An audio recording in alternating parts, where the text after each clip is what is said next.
नमस्कार दोस्तों, मैं Chhotu Lal Saini CDRK Saini BEd classes में आप सभी का हार्दिक स्वागत है, अभिनंदन है। आज की जो हमारी सायकालीन क्लास होगी, इस क्लास में हमें ज्ञान की अवधारणा एवं ज्ञान की प्रकृति के बारे में विस्तार पूर्वक अध्ययन करेंगे कि ज्ञान की क्या अवधारणा होती है और ज्ञान की क्या प्रकृति होती है। ज्ञान की अवधारणाओं के अंतर्गत ज्ञान को हम किस तरह प्राप्त करते हैं, किनके द्वारा प्राप्त करते हैं और ज्ञान की कौन कौन सी प्रकृति है जिसके द्वारा ज्ञान का निर्माण होता है और हम ज्ञान को प्राप्त करते हैं। तो आप सब मेरे साथ बने रहें। मेरे चैनल को आप सभी लोग, आप सभी मेरे मित्र सब्सक्राइब करें और पास ही बने बेल आइकन के बटन को दबा देवें। यदि आपको मेरी वीडियो अच्छी लगती है तो लाइक करें, कमेंट्स जरूर करें और अपने अन्य मित्रों और रिश्तेदारों को मेरी वीडियो को शेयर करें।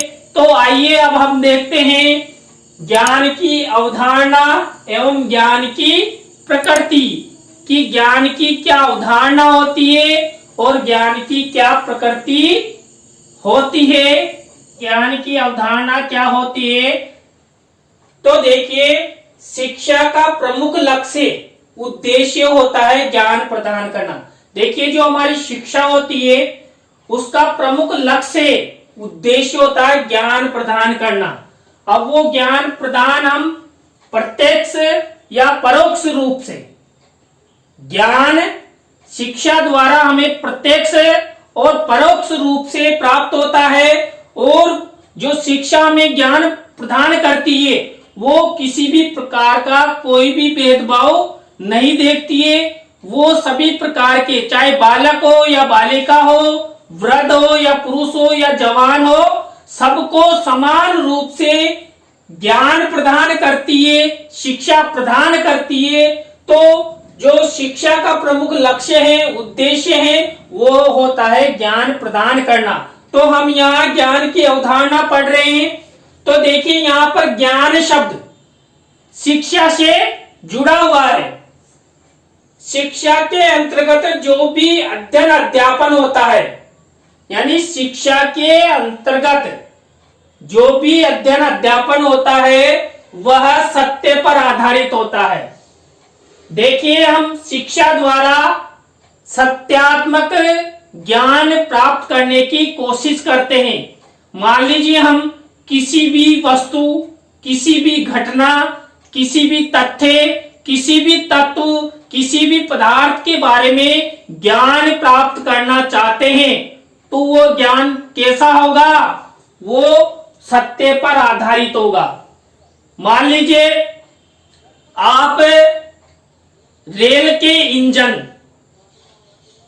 से संबंधित ज्ञान प्राप्त करना चाहते हैं तो रेल का इंजन कैसे बना, किसने बनाया, ये किस तरह कार्य करता है, इसको चलाने के लिए फ्यूल की आवश्यकता होती है, कितनी स्पीड से चल सकता आदि के बारे में, रेल के इंजन के बारे में यदि आप ज्ञान प्राप्त करना चाहते हैं तो हम यदि सत्य पर आधारित ज्ञान प्राप्त करेंगे वही शाश्वत होता है, वही सत्य होता है।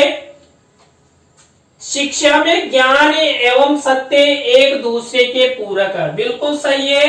जो शिक्षा है हमारी, उसमें ज्ञान एवं सत्य एक दूसरे के पूरक है। यानी कि शिक्षा के अंतर्गत ना तो ज्ञान अलग है ना सत्य अलग है। सत्य ही ज्ञान है और ज्ञान ही सत्य है।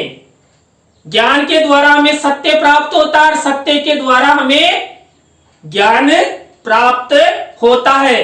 तो हमें मुख्य रूप से जो ज्ञान है वो शिक्षा के द्वारा प्राप्त होता है। और वो ज्ञान हमें किस तरह प्राप्त होता है? प्रत्यक्ष रूप से या परोक्ष रूप से। नेक्स्ट बिंदु देखिए, शिक्षा का शाश्वत सत्य ही ज्ञान है। जो हमारी शिक्षा है उसका शाश्वत सत्य ही ज्ञान है, जो समाज एवं राष्ट्र के विकास में सहायक होता है। यानी कि देखिए, जो सत्य होता है वह है समाज एवं राष्ट्र के विकास में सहायक होता है। कुल मिलाकर जो ज्ञान होता है, हमने बात की कि ज्ञान ही सत्य है और सत्य ही ज्ञान है, तो वो जो ज्ञान और सत्य है वो समाज एवं राष्ट्र के विकास में सहायक होता है। यानी कि शाश्वत सत्य माना गया है किसको? ज्ञान को। शिक्षा के अंतर्गत कोई भी बालक या पुरुष या व्यक्ति, महिला हो या बालिका हो, जो शिक्षा प्राप्त करना चाहती है वो शाश्वत सत्य के माध्यम से शिक्षा प्राप्त करेगी, अपना विकास करेगी और जीवन में आगे बढ़ेगी। इसके बाद देखिए नंबर 3 बिंदु, ज्ञान सूक्ष्म है। देखिए ज्ञान क्या है? सूक्ष्म है। ज्ञान स्थूल है, यानी कि ज्ञान छोटा भी है और ज्ञान बड़ा भी है। अब देखिए, सूक्ष्म ज्ञान विद्यार्थियों एवं अध्यापकों में विद्यमान रहता है। जो हम प्रतिदिन अध्ययन अध्यापन करते हैं वो ज्ञान एक सूक्ष्म ज्ञान के नाम से जाना जाता है। हम प्रतिदिन शिक्षण कार्य करते हैं, अध्यापक हमें पढ़ाते हैं, तो वो ज्ञान हमारा कौन सा ज्ञान हो गया? सूक्ष्म ज्ञान। सूक्ष्म ज्ञान होता है विद्यार्थियों अध्यापकों में विद्यमान रहता है, जबकि स्थूल ज्ञान, स्थूल में बड़ा ज्ञान, पुस्तकों की भाषा में विद्यमान रहता है। यानी पुस्तकों की भाषा में कौन सा ज्ञान विद्यमान रहता है? स्थूल ज्ञान। और विद्यार्थी और अध्यापकों में कौन सा ज्ञान रहता है? सूक्ष्म ज्ञान। यानी कि जो ज्ञान है स्थूल एवं सूक्ष्म, वो हमें विद्यार्थियों, अध्यापकों और पुस्तकीय जो भाषाएं हैं उनके द्वारा हमें प्राप्त होता है। अब मान लीजिए किसी को स्थूल ज्ञान लेना है तो उसे पुस्तकों का अध्ययन करना पड़ेगा। उसमें पुस्तकों के माध्यम से हमें आध्यात्मिक ज्ञान, भौतिक ज्ञान, सांसारिक ज्ञान, सभी प्रकार का ज्ञान हमें पुस्तकों के माध्यम से मिलता है। इसके बाद चौथा पॉइंट देखिए, ज्ञान 2 रूपों में प्राप्त होता है। यानी कि व्यक्ति को ज्ञान 2 रूपों में प्राप्त होता है। हमने शुरू में भी यहाँ जो शिक्षा के द्वारा जो हमें ज्ञान प्रदान किया जाता है वो भी प्रत्यक्ष और परोक्ष रूप से प्राप्त होता है। तो यहाँ पर देखिए, जो ज्ञान हमें प्रत्यक्ष रूप से और परोक्ष रूप से प्राप्त होता है। प्रत्यक्ष ज्ञान ज्ञानेंद्रियों द्वारा प्राप्त किया जाता है।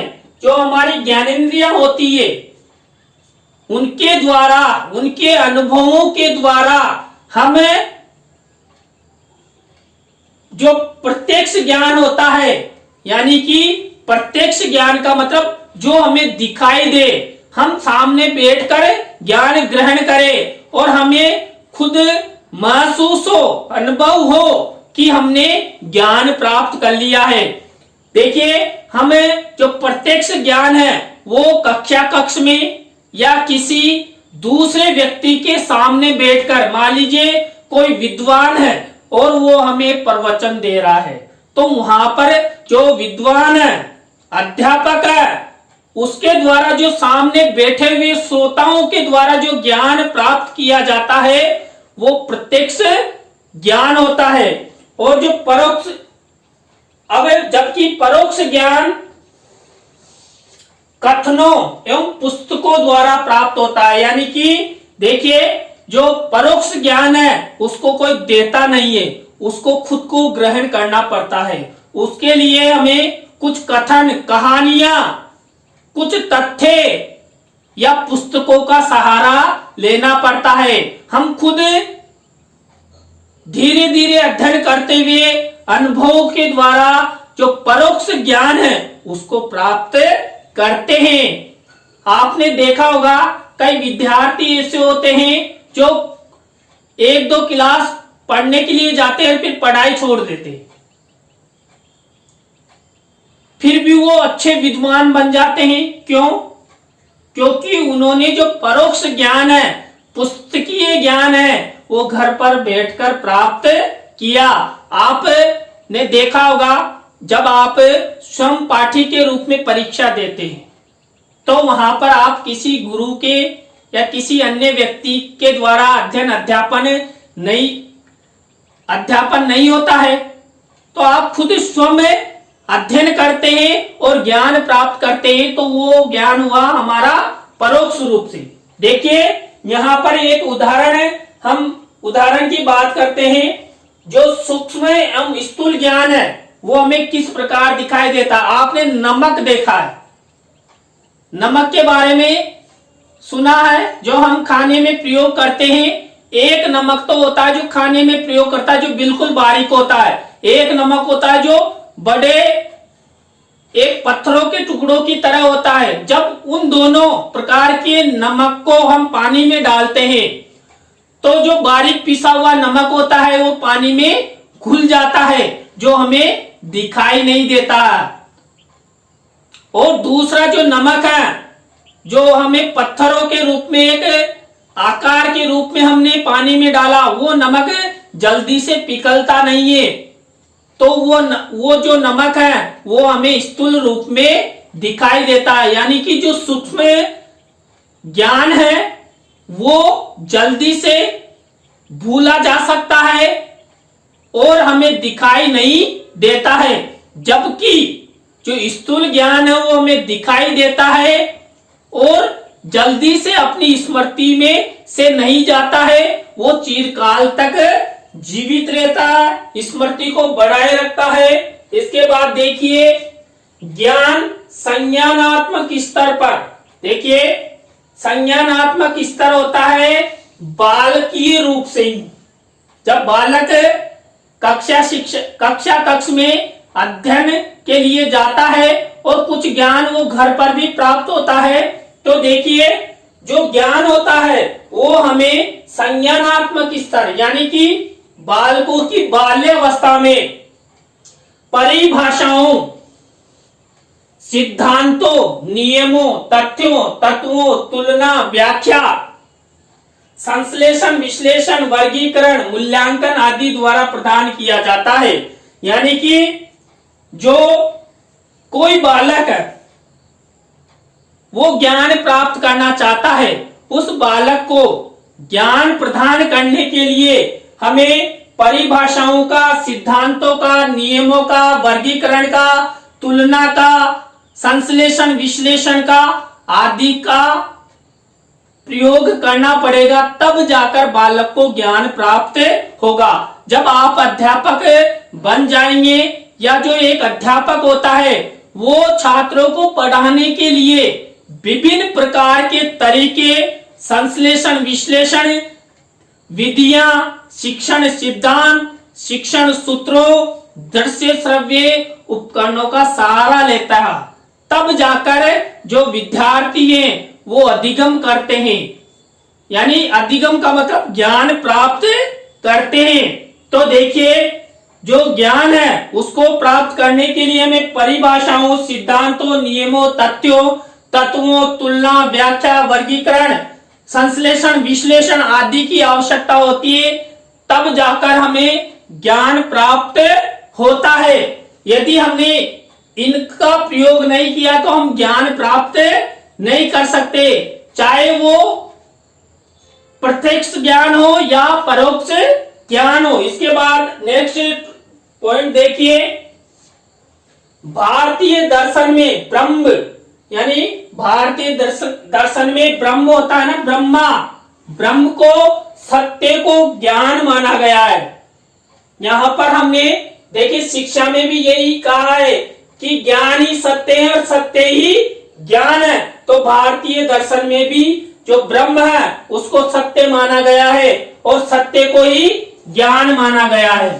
भारतीय दर्शन और शिक्षा में किसी प्रकार का कोई अंतर नहीं है।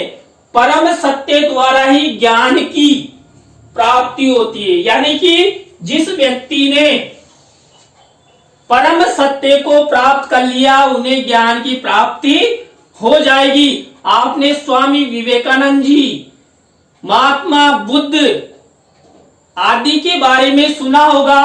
उन्होंने सत्य की खोज, सांसारिक मोह माया को त्याग कर ज्ञान की खोज के लिए वो घर से निकल पड़े और उन्होंने परम सत्य की खोज करते हुए ही ज्ञान प्राप्त किया।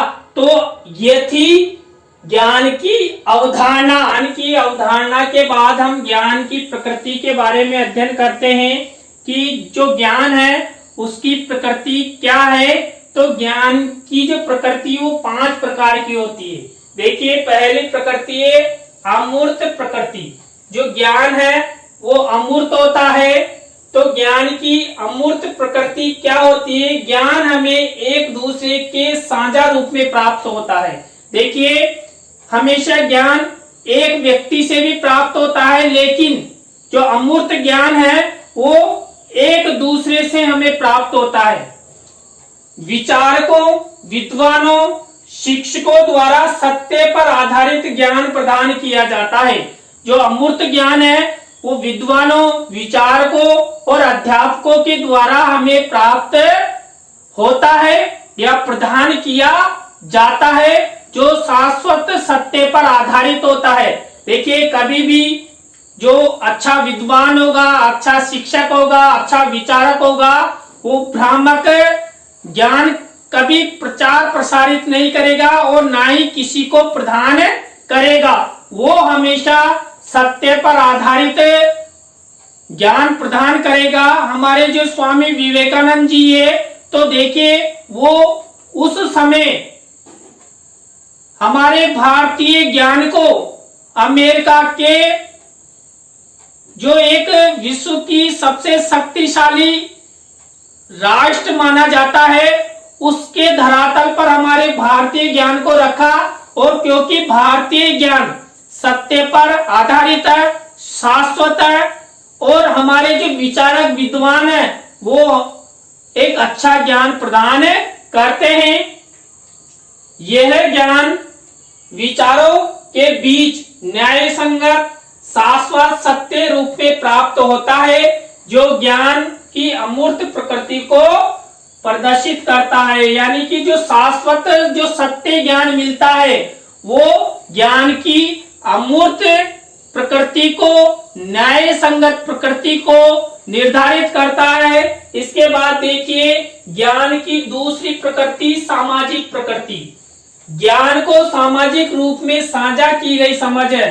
जो ज्ञान है वो सामाजिक रूप में, देखिए जो ज्ञान होता है वो सामाजिक रूप में साझा की गई समझ है।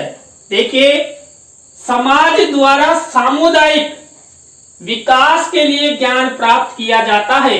देखिए, समाज में जो समुदाय होता है और समुदाय के लोग आपस में ज्ञान को साझा करते हैं और ज्ञान को साझा करने से ज्ञान घटता नहीं है, हमेशा ज्ञान बढ़ता है। और ज्ञान को साझा करने से एक दूसरे का विकास होता है। देखिए आगे, समाज के सभी व्यक्ति एक दूसरे का सहयोग करते हुए ज्ञान का निर्माण करते हैं। देखिए, अगर सहयोग रूप में आपस में ज्ञान को साझा किया जाए तो एक दूसरे के विचारों के द्वारा नए ज्ञान की जो अवधारणा है वो विकसित होती है, निर्मित होती है। ज्ञान सामाजिक गतिविधियों में निहित होता है। देखिए, हमेशा जो ज्ञान है वो सामाजिक गतिविधियों में ही निहित होता है। समाज में कई प्रकार की गतिविधियां प्रचलित होती है, कई प्रकार के आडंबर चलते हैं, कई प्रकार के सांसारिक मोह माया लालच, ये सब इस समाज में चलते हैं। तो समाज जो ज्ञान है वो समाज के माध्यम से, सामुदायिक लोगों के माध्यम से उत्पन्न होता है और एक दूसरे का सहयोग करते हुए ज्ञान आगे बढ़ता है। और ज्ञान को साझा करने वाले ज्ञान का निर्माण करने वाले लोगों का विकास करता है। तो इसके बाद देखिए जो ज्ञान की 3rd नंबर की प्रकृति है संचय प्रकृति। देखिए जो ज्ञान है उसकी प्रकृति संचयी है। देखिए हर व्यक्ति, हर बालक ये चाहता है कि मैं ज्ञान प्राप्त कर लूं। हम शिक्षा अर्जन करते हैं तब भी हम ज्ञान प्राप्त करते हैं और उस ज्ञान अर्जन के द्वारा ही, नए नए अनुभवों के द्वारा ही हम धीरे धीरे उच्च शिक्षा का ज्ञान प्राप्त कर लेते हैं और एक दिन हम अपने जीवन में ज्ञान द्वारा ही सफल हो जाते हैं और अपना जो फ्यूचर है उसका निर्माण करते हैं। एक दिन हम हमारा जो उद्देश्य है, हमारा जो लक्ष्य है उसको प्राप्त करते हैं और जो हमारा लक्ष्य है कि हमें नौकरी करना है, प्रशासनिक सेवा में जाना है, वो हमें ज्ञान के द्वारा ही प्राप्त होता है। तो ज्ञान का संचय करना और ज्ञान को जितना हम अधिक प्रचार प्रसारित करेंगे, दूसरों को साझा करेंगे, ज्ञान उतना ही बढ़ता जाएगा। ज्ञान कभी घटता नहीं है, साझा करने से अनुभव प्राप्त होते हैं और ज्ञान में जो ज्ञान का भंडार है उसमें वृद्धि होती है। इसके बाद जो ज्ञान की नंबर 4 प्रकृति है, ज्ञान सीमित एवं सीमा के परे है। देखिए ज्ञान सीमित भी है और सीमा के परे भी। ज्ञान असीमित भी है तो ज्ञान सीमित भी है। ज्ञान सूक्ष्म रूप भी है तो ज्ञान स्थूल रूप में भी है। ज्ञान हमें सूक्ष्म रूप में भी प्राप्त हो सकता है तो स्थूल रूप में भी प्राप्त हो सकता है।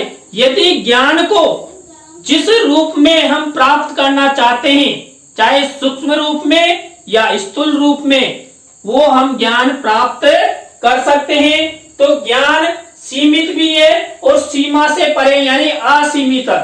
ज्ञान का अथाह भंडार होता है। ज्ञान को कभी भी किसी भी समय प्राप्त किया जा सकता है। ज्ञान पर कभी भी कोई भी व्यक्ति रोक नहीं लगा सकता। यानी कि ज्ञान हमें अनुभव के द्वारा प्राप्त होता है और ये अनुभव, ये ज्ञान जन्म से और मृत्यु पर्यंत तक हम ज्ञान प्राप्त कर सकते हैं। इसके बाद जो ज्ञान की 5वीं प्रकृति है ज्ञान प्रेक्षक है। यानी कि ज्ञान हमेशा एक पीढ़ी से दूसरी पीढ़ी में जाता है। यदि हमने ज्ञान अच्छा प्राप्त किया है, ज्ञान का भंडार हमारे पास है और हम अपने ज्ञान को एक दूसरे को साझा करते हैं तो ज्ञान प्रेक्षक है। देखिए यहाँ ज्ञान बाह्य एवं वास्तविक दोनों तरह से तथ्यात्मक व्याख्या करता है। जो ज्ञान है वो एक पीढ़ी से दूसरी पीढ़ी में जाता हुआ जो बाह्य एवं वास्तविक दोनों प्रकार के तथ्यों का संश्लेषण विश्लेषण करता है। आप यदि समझते हो कि ज्ञान आंतरिक रूप में ही व्याख्या करता नहीं, ज्ञान हमेशा सर्वांगीण विकास की ओर आंतरिक और बाह्य प्रकार से व्याख्या करता है और हमें आंतरिक और बाह्य रूप से प्रत्यक्ष और परोक्ष रूप से हमें ज्ञान प्राप्त होता है। तो देखिए आज की क्लास में हमने ज्ञान की अवधारणा और ज्ञान की प्रकृति के बारे में अध्ययन किया। आपको ज्ञान की अवधारणा और ज्ञान की प्रकृति का वीडियो कैसा लगा तो कमेंट्स में जरूर बताएं और हम नए टॉपिक के साथ फिर आपसे मिलेंगे CDRK सैनी बीएड क्लासेस पर। तो करिए हमारा इंतजार और हम भी करेंगे आपका इंतजार। धन्यवाद।